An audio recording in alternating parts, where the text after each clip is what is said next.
Pre-game coverage of the Hornets and the Wizards from Spectrum Centers on ADSN1.com is your place for Hornets coverage. And you see in back of me, the party has already started as the Hornets push for one of the last playoff spots in the Eastern Conference. It is going to be a grind, and head coach James Borrego knows it.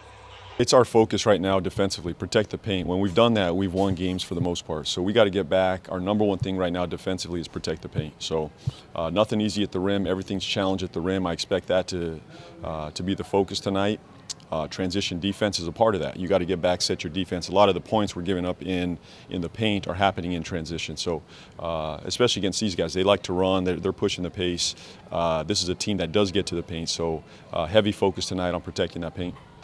Borrego also said that the All-Star break benefited his squad in a multitude of ways. First and foremost, the rest that his team got.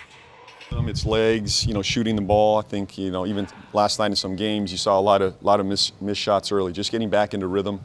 Hopefully that doesn't affect us. Hopefully, the break was good for our legs. We did not make shots the last two games, so I think the rest was good for us. We got our legs back and ready to shoot the ball tonight. Well, at least some of the guys. Kemba Walker, of course, started in the All-Star game, had 8 points. But let's get to another All-Star, Bradley Beal. He's really the straw that makes the Wizards drink stir. We talked to him at shoot-around today. He said that the Eastern Conference is going to be a grind. It's going to come down to the last game of the year. That's what it's going to come down to. This is everybody's so neck and neck and so close. 1 through 4 or 5, and then 5 through 8 is just right there. So a lot of people aren't going to be where they are at the end of the year. Maybe Milwaukee and Toronto will stay the same, but I think everybody else will shift. Head coach Scott Brooks does not want Kemba Walker's performance. Last time the Hornets played the Wizards, 47 for Kemba. Brooks said they will try to prevent another performance like that. Walker, he's a nightmare. He's as good as you can get in a pick and roll offensive attack. He's a great shooter. He's quick. He's tough. He can score over bigs. We're going to have to do the best we can. I think he had 47 the first game we played against them.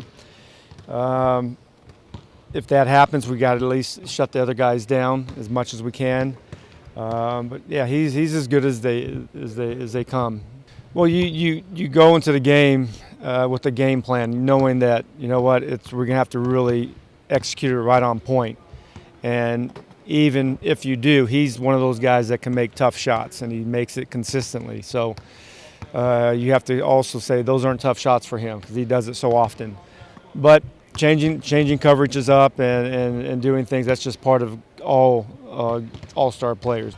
You see the standings in the Eastern Conference playoff race, and boy, it is tightly packed. Look at that, the Hornets narrowly hanging on, and it's going to take a very strong second half for the Hornets to assert themselves right into a playoff spot. As far as the keys tonight, the Hornets must control the glass. Of course, limit the second chance opportunity for the Wizards and control Bradley Beal, because he's a guy that can carry a team all by himself. A perennial all-star and a very, very potent player if he gets going. Well, here's one blessing for the Hornets.